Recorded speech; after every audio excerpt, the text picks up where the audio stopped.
आज का सत्संग आगे बढ़ाते हुए आज सनातन हिंदू धर्म की उत्पत्ति और सनातन हिंदू धर्म के बारे में जो थोड़ा बहुत मुझे ज्ञान है, इसी आधार पर सत्संग की ओर आगे बढ़ रहे हैं। मेरे गुरुदेव श्री गिरधरलाल जी महाराज श्री एवं वर्तमान पीठाधीश्वर श्री वल्लभाचार्य जी महाराज श्री एवं पंचम पीठ के रास नायक रासेश्वर श्री गोकुलेंदु प्रभु और समग्र सनातन हिंदू धर्म की शक्ति को धन्यवाद करते हुए आज का सत्संग की ओर बढ़ते हैं। सनातन हिंदू धर्म आदि अनादिकाल से है। उसके पहले पृथ्वी पर एक भी धर्म नहीं था। सबसे पहले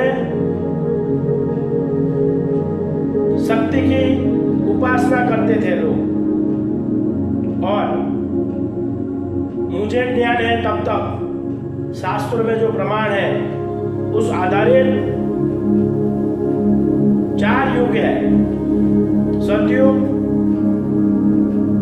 त्रेता युग, द्वापर युग और कलयुग की शुरुआत। ऐसे सनातन धर्म में वेदों में और कई सारे जगत गुरु आचार्यों ने इस बारे में बहुत टीकाएं लिखी है। उस पर आधारित आज का ये सत्संग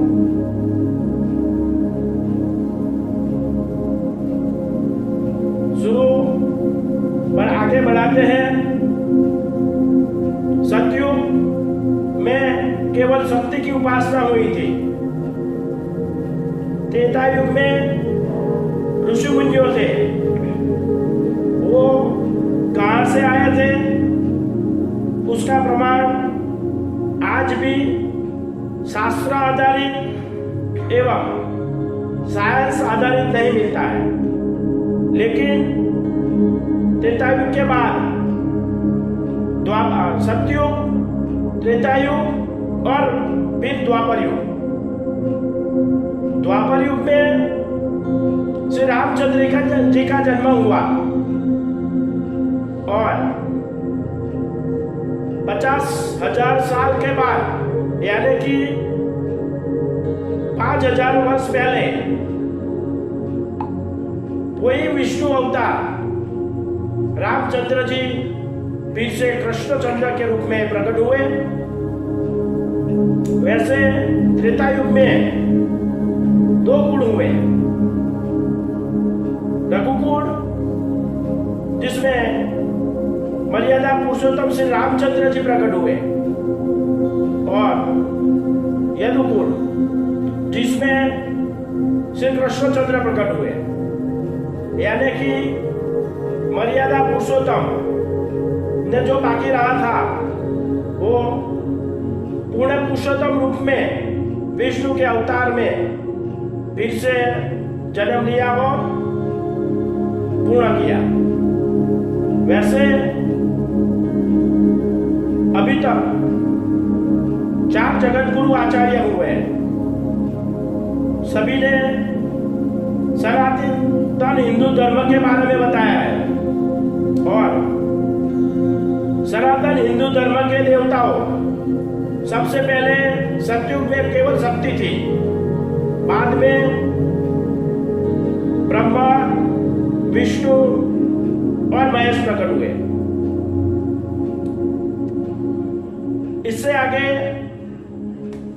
जब ब्रह्मा जी ने ब्रह्मा जी की नाभि में से कमल प्रकट हुआ और वो कमल में से शक्ति प्रकट हुई। वैसा माना जाता है कि ब्रह्मा जी ने एक बार शक्ति को, यानी कि शक्ति ने ब्रह्मा जी ने को कहा कि मेरे साथ विवाह कीजिए, तो ब्रह्मा जी ने मना की कि आप हमारे से बड़ी हो। फिर शक्ति ने, यानी कि माया ने, जोग माया ने विष्णु जी को पूछा कि हमारे साथ विवाह करो। विष्णु ने भी मना की। बाद ब्रह्मा, विष्णु और महेश, और आप सब लोग जानते हैं कि महेश यानी कि हर, यानी कि महादेव जी, जो पहले से ही अपनी सभी इंद्रियां काबू में करके बैठे थे, लेकिन जो जोग माया है उसके आगे स्वयं शिव जी यानी कि हरि हार गए।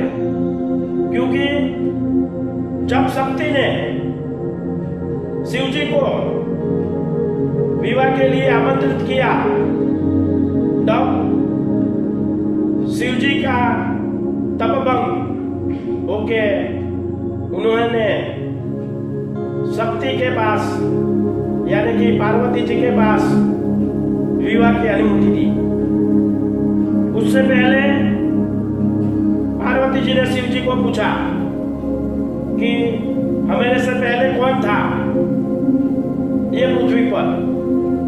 वो शिव जी भी नहीं बता पाए। मुझे ऐसा ज्ञान है, मैंने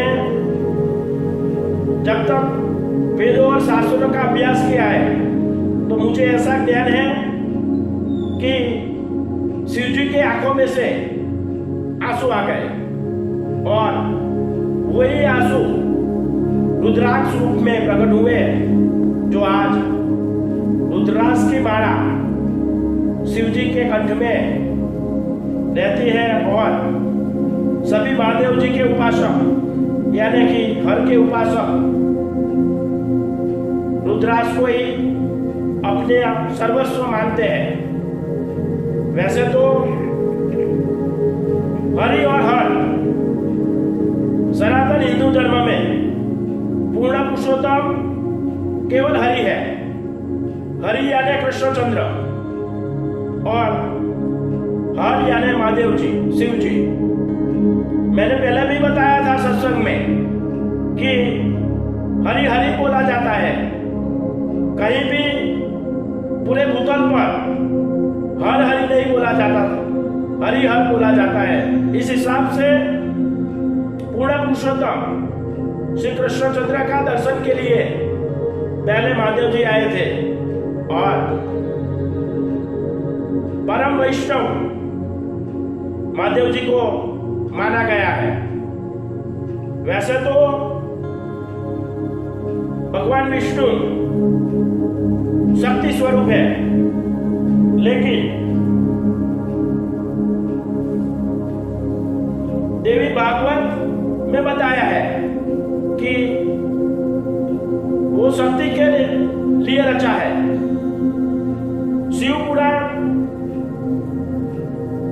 की उपासना करते हैं तो सिद्धि मिलती है, देवी भागवत की उपासना करते हैं तो शक्ति मिलती है। लेकिन विष्णु पुराण ऐसा हमारे पास पुराण है जिसमें विष्णु भगवान के 24 अवतार हुए, जिसमें रामचंद्र जी मर्यादा पुरुषोत्तम के रूप में और कृष्णचंद्र जी जो पूर्ण पुरुषोत्तम के रूप में प्रकट हुए हैं। आज भी पूरा विश्व जिसके पास पागल है वो है कृष्णचंद्र। सभी लोग बोलते हैं, सभी संप्रदाय कहते हैं, सभी साधु संत कहते हैं, सभी संत समाज कहते हैं कि कृष्ण वंदे जगत गुरु।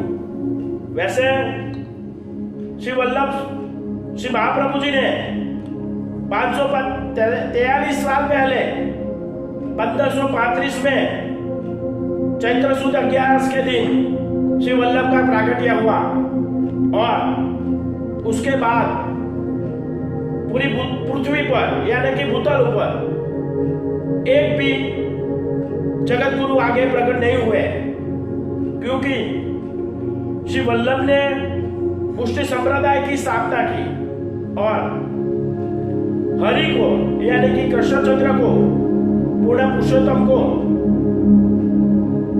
श्री गोवर्धन प्रभु यानी कि श्रीजी बाबा जो गिरिराज जी में 1535 और सावन सुदी पांचम यानी कि नाग पंचमी के दिन श्री गोवर्धन प्रभु की उद्भव पूजा का दर्शन हुआ, प्राकट्य हुआ। वैसे श्री कृष्णचंद्र ने श्री महाप्रभु जी को आज्ञा की कि आप जीव को ब्रह्म संबंध करवा के हमको सौंपो। वैसे श्री वल्लभ ने श्री हरि की आज्ञा मानकर एक और हरि को विनती की कि मैं जिसको जो भी हो वो जीव को आपको सौंपूंगा और आप उसकी सेवा के लिए उसके घर आपको जाना पड़ेगा। वैसे ही आज पुष्टि मार्ग में वल्लभपुर से ब्रह्म संबंध लेने के बाद जीव को सेवा की अनुमति मिलती है, यानी कि स्वयं कृष्णचंद्र श्री वल्लभ के हाथे पुष्ट होके वैष्णव के घर बताते हैं। वैसे सभी वैष्णव का घर नंदाले की भावना से श्री कृष्णचंद्र की सेवा होती है। जब जब धर्म की हानि हुई है तब तब प्रभु ने अवतार लिया है। वैसे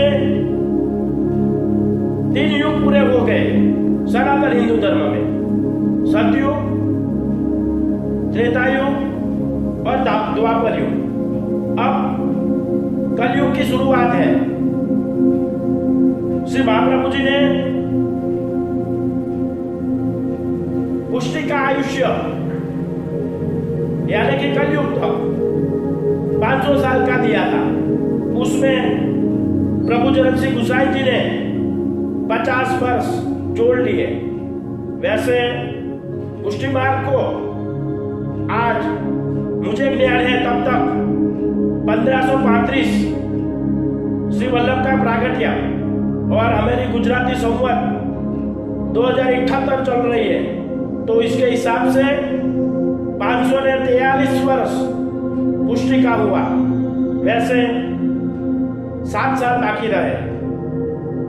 उसका मतलब ये नहीं कि 7 साल के बाद पुष्टि खत्म हो जाएगी, पुष्टि संप्रदाय खत्म हो जाएगा, लेकिन श्री वल्लभ के मत अनुसार जो उन्होंने सिद्धांत दिया है शुद्धादेश परमभाव का, उसका पालन जो भी ब्रह्म समझ लेंगे जीव वो नहीं कर पाएगा, क्योंकि कलयुग की छाया, कलयुग की असर सभी पर पड़ती है, सभी पर होने वाली है।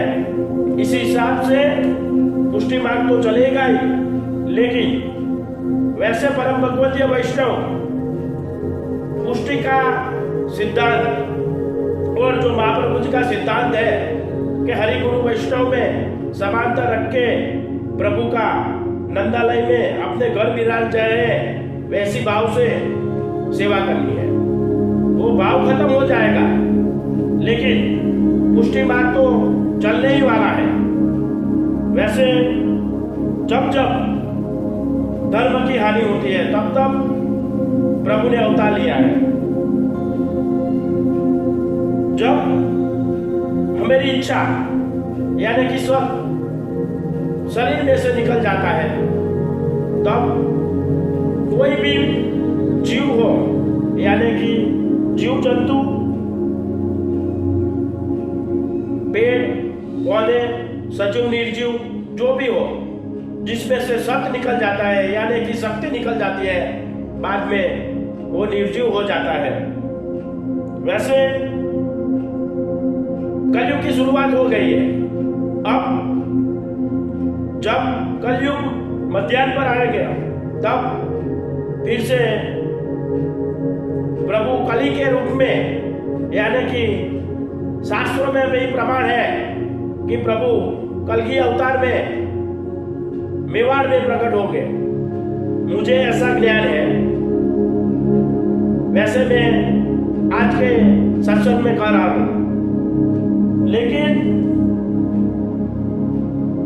जब धर्म की हानि हुई तब शक्ति निकल जाती है और हम आप सब जीव जो भी है वो सब शक्ति से है। यार जब शक्ति है तब तक जीवित है, सजीव है, लेकिन जब शक्ति निकल जाती है तब ये वस्तु यानी मानव, पेड़ पौधे, जीव जंतु सब निर्जीव हो जाते हैं। यानी कि सत्य यानी कि सत्य जब निकल जाता है तब कुछ नहीं बनता, यानी कि सब मिट्टी में मिल जाता है, सब मिट्टी हो जाती है। वैसे सनातन धर्म में और सनातन धर्म में है, सनातन धर्म से पहले कोई धर्म नहीं था। सनातन धर्म को युगाब्द वर्ष हो गए, 4 युग 3 युग पूर्ण हो गए और चौथा युग कलयुग की शुरुआत हो गई है। उससे पहले आज पूरी पृथ्वी पर ईस्वी सन 2022 लिखा जाता है, लेकिन उसके पहले युगाब्द है। कितनी युगाब्द है? एक युग यानी कि आप सोच नहीं पाओगे, ऐसे 3 युग सनातन धर्म के पूर्ण हो गए और चौथा कलयुग शुरुआत हो गया है। वैसे ईस्वी सन को 2022 से हुए हैं। केवल पूर्ण पुरुषोत्तम कृष्णचंद्र ने 5500 साल पहले ही कहा था, जब कुरुक्षेत्र के मैदान में अर्जुन को माया हुई कि मैं मेरे दादा मामा और मेरे सगाओं के संबंधी सामने नहीं लड़ पाऊंगा, तो उन्होंने अपना धनुष बाण रख के वो डिप्रेशन में चला गया कि भाई मैं नहीं ये कर पाऊंगा। तब अर्जुन ने जब अपना गांधर्व बाण रख दिया, तब मेरी तो ये सोच है कि पृथ्वी के सबसे पहले साइक्राटिस्ट श्री कृष्णचंद्र है। उन्होंने अर्जुन को बताया कि तू क्षत्रिय है, तेरा धर्म है कि जो अधर्म के साथ है, फिर वो अपना भाई क्यों ना हो, अपना दादा भी क्यों ना हो, तो धर्म की रक्षा के लिए उसके सामने तुझे लड़ना पड़ेगा। वैसे श्री कृष्णचंद्र ने अर्जुन को तैयार किया और स्वयं कहा कि मैं ही भगवान हूं। आज तक किसी ने भी ये नहीं कहा, कोई भी धर्म में ऐसा नहीं कहा कि मैं भगवान हूं। किसने कहा कि मैं प्रभु का संदेशावाहक हूं? किसी ने कहा कि मैं मन की गाय, किसी ने कुछ और कहा, लेकिन स्वयं कृष्णचंद्र ने कहा है कि मैं ही भगवान हूं। वैसे सनातन हिंदू धर्म के अनुसार साइंस भी उसमें कोई खोज नहीं कर पाया, क्योंकि सनातन हिंदू धर्म में पहले से ही पुष्पक विमान था, उसमें कोई ईंधन की आवश्यकता नहीं थी। आज जो विमान चल रहे हैं वो बिना ईंधन से नहीं चल सकता, लेकिन सनातन हिंदू धर्म का विमान पुष्पक विमान जो बिना ईंधन के चलता था, और उस हिसाब से ये साइंस ने आगे बढ़कर विमान की यानी कि एरोप्लेन की शोध की। वैसे जो पृथ्वी पर है सभी वैज्ञानिक साधनों, मनोरंजन का अन्य कोई, ये सभी सनातन हिंदू धर्म के पहले से ही था, उसमें कुछ नया नहीं है। लेकिन अन्य संप्रदाय के अन्य लोग कह रहे हैं कि हमने किया है, लेकिन जब आप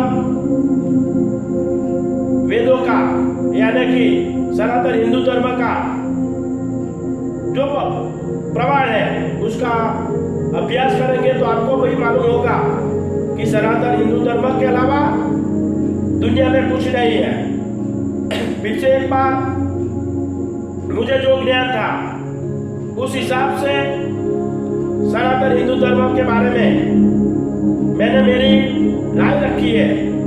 मैं गलत भी हो सकता हूँ, लेकिन मैं वैसे दावे के साथ तो कह सकता हूँ कि सनातन हिंदू धर्म से पहले कुछ था ही नहीं, होगा भी नहीं और आगे भी नहीं होगा, क्योंकि सनातन हिंदू धर्म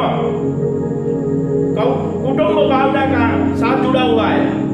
हम सनातन हिंदू धर्म में बोलते हैं कि विश्व का कल्याण हो, तो कोई भी धर्म ऐसा नहीं बोलता है कि विश्व का कल्याण हो, सब अपना अपना ही कल्याण चाहते हैं। वैसे सनातन हिंदू धर्म के अलावा दुनिया में जब कलयुग की खत्म हो जाएगी तब पूरा भूमंडल खत्म होगा, लेकिन भारत माता यानी कि हम माता भारत को माता कहते हैं। एक भी देश बताओ को अमेरिका को माता बोला गया, इंग्लैंड को पिता बोला गया, ऐसा पूरी दुनिया में एक भी देश नहीं है को जो अपनी भूमि को माता के रूप में जानते हैं, मानते हैं। हम सनातन हिंदू धर्म में हमारी भूमि को माता ही समझते हैं और वही हमारी भारत माता है। भारत देश में रहने वाले कोई भी धर्म के हो, पहले सबसे पहले वो हिंदुस्तानी है और भारत माता का सपूत है। पूरी दुनिया में 6 अरब से ज्यादा बस्ती है, लेकिन उसमें से 1/4 भारत माता में है, भारत माता के संतान है। तो मैं ये सनातन संसद से सभी को कहना चाहता हूँ, तो जो भारत माता के साथ रहते हैं वो सभी एक बार अपनी सोच बदले और केवल न केवल मैं एक हिंदुस्तानी हूँ वैसा दिमाग में रख के चलो, तो पूरी पृथ्वी पर किसी की मजाल नहीं है कि हमारी माता पर हमला करे। फिर से एक बार सनातन हिंदू धर्म में मुझे जो ज्ञान था मैंने आज का सत्संग में रखा है। मैं कहीं भी गलत भी हो सकता हूँ, लेकिन मुझे जो अभ्यास है वो अभ्यास के अनुसार, मेरे मत अनुसार मैंने ये सत्संग किया है। तो आज का मैं ये सत्संग समाप्ति की ओर ले जाता हूँ। सनातन हिंदू धर्म में 52 कलवा है और 56 भैरव है और 64 शक्ति यानी कि जोग माया है। ये सभी शक्ति किसी के रूप में किसी में भी है, और जब ये शक्ति निकल जाती है, जब ये सब निकल जाता है, तब उसकी मिट्टी हो जाती है। वैसे सनातन हिंदू धर्म के सभी ने शक्ति स्वरूपों को, सभी ने आचार्यों को, जो सनातन धर्म के चाहक है, जो सनातन धर्म के धर्मगुरु है, संतों है, सभी के चरणारविंद में दंडवत करते हुए आज का सत्संग समाप्ति की ओर ले जाता हूँ। मेरा सनातन धर्म के बारे में जो विचार है उस पर विराम देता हूँ। भारत माता की जय।